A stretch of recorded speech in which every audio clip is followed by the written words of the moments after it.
Niue is looking closely to what Big Brother New Zealand will be doing as Niue prepares to leave tomorrow for the Commonwealth Games in New Delhi. Today, Niuean committee met to finalize preparations for tomorrow's departure, and according to sources, the issue of security was addressed. Niuean seeked an update from New Zealand High Commission on the island as to New Zealand's standing of attendance at the Games.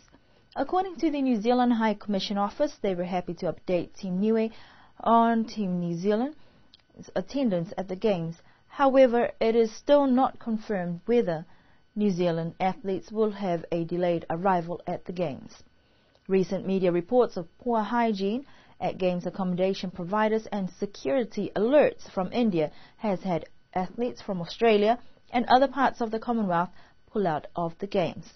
We were unable to get a comment from the Niuean committee today regarding Niue's participation at the Games. Niue Commonwealth team will leave the island tomorrow, bound for India, and we wish them all the success at the Games.